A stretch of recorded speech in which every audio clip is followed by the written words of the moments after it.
Hey everyone! Welcome back to Mr. Speakeasy English. I'm Sarah. And I'm Mike, running on maybe 5 hours of sleep. So honestly, I really need this episode today. Perfect, because today we're talking about calming your mind at night. Oh, this is very personal for me. Why? What happens? I get into bed, I close my eyes, and my brain says, "Great! Quiet time! Let's remember every strange thing you said in school." The school memories come back? Every single night. Free of charge. Nobody asked for this. Mine is different. My brain doesn't bring memories, it brings a to-do list. At 11 p.m., my brain says, "Did you pay that bill? What about that email from last week?" Your brain waits until you're lying down to talk about boring tasks? Every time. It's like my brain knows I can't do anything about it right now, so that's exactly when it wants to talk. That's actually kind of mean. Your brain is a little evil. A little evil, yes. So today, we're looking at why this happens, and more importantly, what actually helps. Real tips, not just drink some tea and good luck. We might still mention tea at some point, though. Fine, but it needs to earn its place in this episode. Deal. If this episode helps you, please like the video and subscribe to Mr. Speakeasy English. Now, let's start. Why does this happen? Why does the mind get so loud at night? Because during the day, we're too busy to listen to it? Exactly. During the day, there are messages, work, people, noise.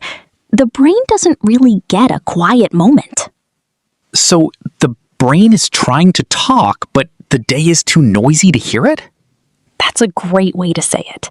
Then, at night, everything becomes quiet. You lie down, the lights are off, and suddenly your thoughts have space. So the brain finally gets the room to itself? Exactly. And then it picks the worst possible topic. It's like my worries finally get the microphone. That's exactly it. This is where anxiety can show up too. Anxiety? That heavy, worried feeling? Yes, anxiety is a nervous or worried feeling. Sometimes it's small, like, did I forget something? And sometimes it feels much bigger. So at night, the brain says, "Oh, it's quiet. Let's bring all the worries now." Yes, but I also find this a little reassuring. Reassuring? Reassuring means it makes you feel less worried. When you know many people feel this way, you feel less alone. That is actually reassuring. I always thought my brain was just broken. No, Mike, your brain is not broken. Many people deal with this. Nighttime is often the first quiet moment the brain gets all day. I like that. But my brain still picks terrible topics. Yours picks embarrassing memories. Mine picks emails and bills. I once stayed awake for 30 minutes because I remembered something strange I said in an interview years ago. What did you say? I'm not telling you. Why not? Because that memory stays locked away. Locked, but it opens every night, apparently. Only for me. Very private club, one member. It's funny, but it's also very real. Many people replay old moments at night. Yes, and the worst part is, there's nothing to fix. It already happened. That's why sometimes we need to gently tell our mind, not tonight. I need that sentence on my bedroom wall. Honestly, many of us do. Okay, before we talk more about thoughts, let's talk about something that makes it worse. Phones in bed. Uh-oh, here we go. You're calling yourself out right now, aren't you? A little. Scrolling right before bed is basically the opposite of calming your mind. You're giving your brain more information, exactly when it should slow down. Okay, but I want to push back a little. Go on. I don't think phones are always the enemy. For me, watching one funny video helps me relax before sleep. I hear you. A funny video can feel relaxing, but even light content can keep your brain awake. The screen light, the next video, it all tells your brain, stay awake. But if the choice is lying in silence with my old memories or watching one funny video, I choose the phone. Okay, fair point. I don't think the problem is always the phone itself. It's what you do on the phone. Right. Watching one silly video is very different from doom scrolling. Exactly. Doom scrolling means you keep scrolling through negative or stressful content. Bad news, scary posts, arguments online. Oh, that's when you open your phone for 1 minute and suddenly you're reading bad news for 20 minutes. Exactly that.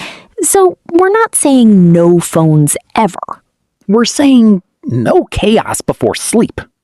I love that. No chaos before sleep. That should be a rule. Let's talk about the actual problem now. Racing thoughts. I know this one very well. Racing thoughts are fast thoughts that keep coming, one after another.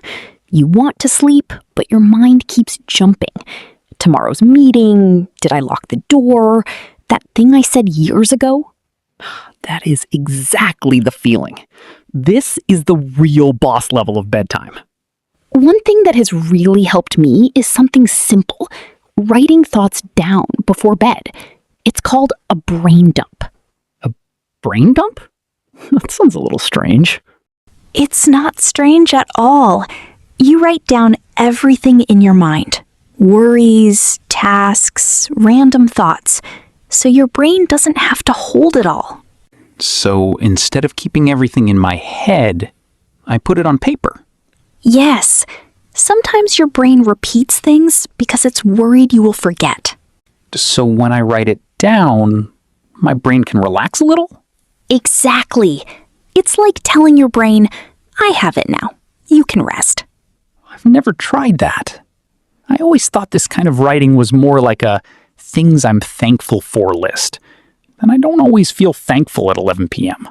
It doesn't need to be a thankful list.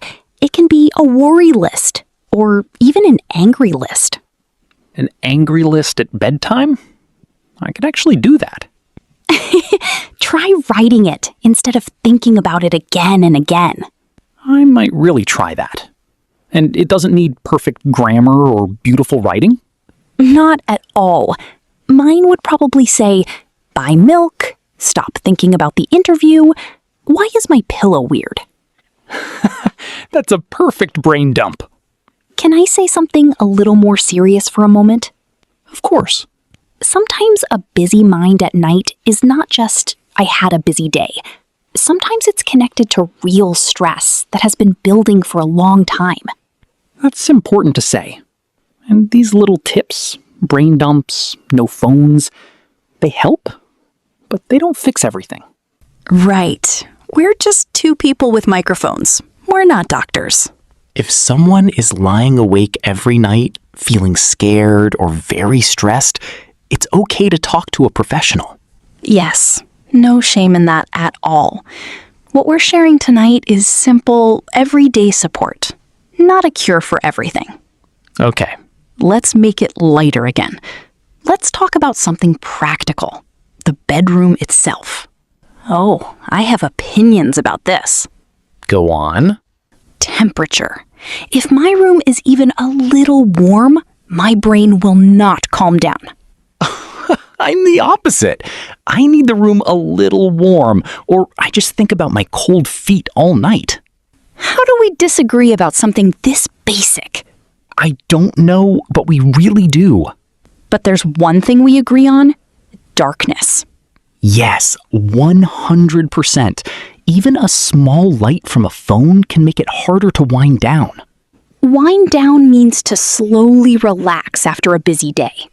And light can keep your brain alert, meaning awake and ready to notice things. We want the brain to understand the day is ending now. A dark, quiet room says you can rest. unless the room is too warm. And here we go again. But let's be fair. Different people need different sleep setups. The goal isn't to copy someone else's perfect night routine. Yes. The goal is to notice what helps your body and mind feel safe enough to rest. Safe enough to rest. I like that phrase. So the idea is simple. Don't fight your mind at night.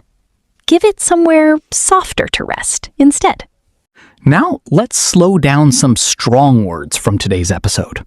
This is our word tour. Our first word is racing thoughts. Fast thoughts that keep coming, one after another. You could say, I couldn't sleep because I had racing thoughts. Next, brain dump. Writing down everything in your mind so your brain doesn't have to hold it all. You could say, I did a brain dump before bed. Next word, anxiety. A strong, worried, or nervous feeling. You could say, I feel anxiety when I think about tomorrow. Next, reassuring. Something that makes you feel less worried. You could say, it was reassuring to know other people feel this way too. Next, doom scrolling. Scrolling through negative or stressful content for a long time. You could say, I need to stop doom scrolling before sleep. And our final word, wired, meaning very awake or full of nervous energy, even when tired.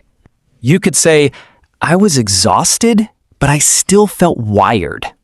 So today's words were racing thoughts, brain dump, anxiety, reassuring, doom scrolling, and wired. Now, let's take some common learner sentences and make them sound more natural. This is Say It Better. First sentence, my brain is not stopping. A better way is, my mind won't calm down tonight. Next, I am thinking too much. Try, I'm overthinking everything right now, or my thoughts keep racing. Next, I watched phone too much. Better, I spent too much time scrolling on my phone. And if it was negative content, I stayed up doom scrolling. Next, I'm tired but not sleepy. I've lived this sentence.